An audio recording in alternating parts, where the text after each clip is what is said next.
Bonjour Farah, Salut Véronique, comment tu tu vas vas? bien? Oui, bien. Moi, Je ça suis va bien. heureuse de te revoir déjà après notre jury de la semaine dernière. Je voudrais que tu nous racontes, Farah, comment tout ça, ça s'est passé pour toi et peut-être pour commencer, resituer les attentes que tu avais au moment d'intégrer le programme. C'était Pauline et Cambi là, qui t'avaient orienté vers nous sans savoir qu'on avait déjà travaillé ensemble il y a très longtemps. Donc, Exactement. comment ça s'est... Qu'est-ce que tu es venu chercher dans ce programme? Écoute, il y a 2 ans, 2 ans et demi, quand je suis arrivée sur Montpellier, j'ai commencé à travailler à Intermarché. Je savais que c'était quelque chose qui me... C'est pas que ça me plaisait pas, mais c'était vraiment alimentaire. Euh, et je me suis posé beaucoup, beaucoup de questions. Donc, j'ai eu l'occasion de connaître Pauline grâce à des connaissances dans le basket. Et grâce à Sport High Community, elle m'a dirigée vers toi.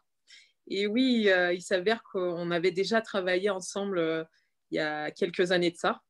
Et j'ai eu mon diplôme d'éducatrice spécialisée. Tout s'est très bien passé.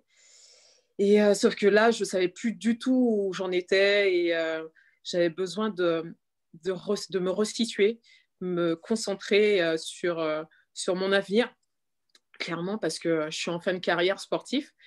Et du coup, je ne savais pas, j'avais peur comment dire, d'être mise à l'écart, d'être complètement perdue par rapport à mon avenir, clairement. Donc, voilà, De ne pas retrouver une place dans la société, c'est ça que tu dis? clairement, Mm. clairement. Et de faire un métier comment dire, par obligation et pas par choix. Mm. Donc, le choix, pour moi, c'est quelque chose d'important. Puis, comme on a travaillé aussi les valeurs aussi, c'est des choses importantes pour moi. Donc, j'ai bien fait de travailler avec toi parce que ça m'a beaucoup apporté Alors, en tant que personne.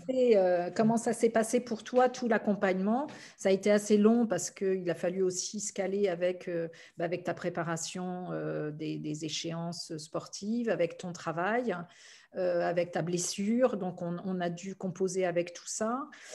Mais au-delà de ce rythme-là qu'on a adapté, pour toi, les différentes étapes du programme à la rédaction du mémoire, jusqu'au jury. Comment tu as vécu tout ça? Qu'est-ce que tu en retiens?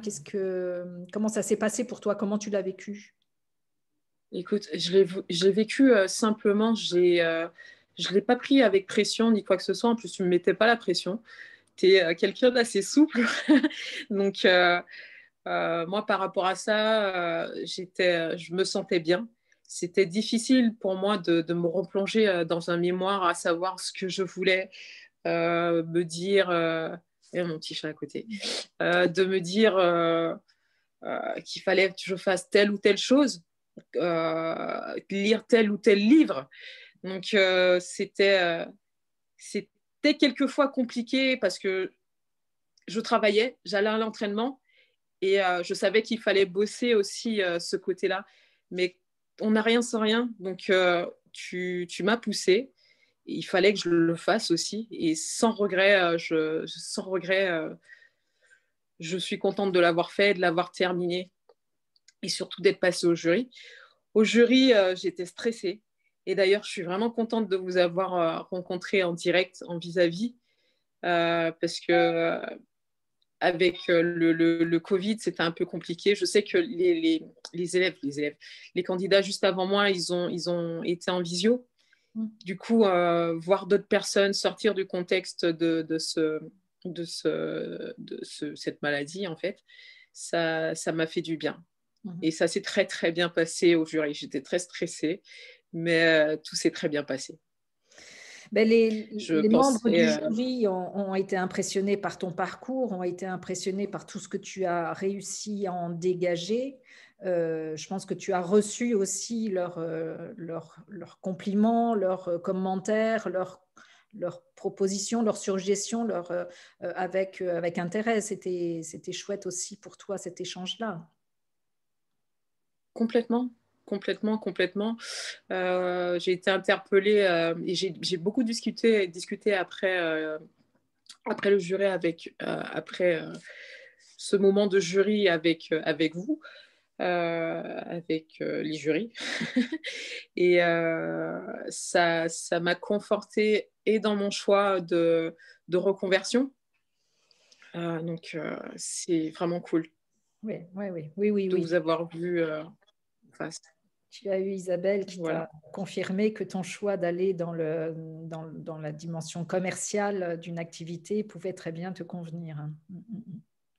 Complètement. Et j'ai été surprise des notes aussi. Je ne m'attendais pas du tout à ça. Non. Mais comme quoi, il faut vraiment se faire confiance en fait. J'y suis allée, j'ai flippé comme en me disant que c'est pas que je vais pas réussir, mais qu'est-ce qui va en sortir en fait. Et ça fait du bien, vraiment. Qu'est-ce que tu retiens de cette expérience? Quel est le bénéfice majeur que tu retiendrais de cette démarche? Le bénéfice majeur que je ressors de tout ça, c'est une confiance en soi. Parce que, comme je l'ai dit il y a 2 semaines, quand j'ai eu Isabelle, je ne sais plus, je me rappelle, c'est bien ça. Je lui avais dit que c'était un prolongement en fait de ma fin de carrière sportive, que en fait j'ai le plus peur clairement de finir ma carrière et de rebalancer sur quelque chose d'autre. En fait, c'est vraiment un prolongement, pas un arrêt. C'est faire quelque chose qui me plaît, moi, avec mes valeurs, avec ce que j'aime. Et par rapport à ça, je te remercie énormément et ce que tu fais, parce que tu pousses à se poser les questions pour savoir ce qu'on a dans le ventre et ce qu'on veut réellement. Voilà. C'est ça, tu vas pouvoir, tu as été une championne sur la piste et toutes ces qualités qui ont fait de toi cette championne, eh bien, tu vas pouvoir à nouveau les exploiter et les enrichir dans cette nouvelle partie de ta vie qui va commencer dans un autre métier. Ça, c'est cool. Complètement, complètement. Et sans peur et avec hâte en plus. Avec hâte et envie, ouais, ça c'est chouette. Exactement. Tu démarres bientôt ta formation, une nouvelle formation. Je pense. Ouais. Bon, écoute, on va suivre ça. Je te remercie pour tout, Farah, et puis on garde le contact. On se dit à très vite. À bientôt. Sans problème.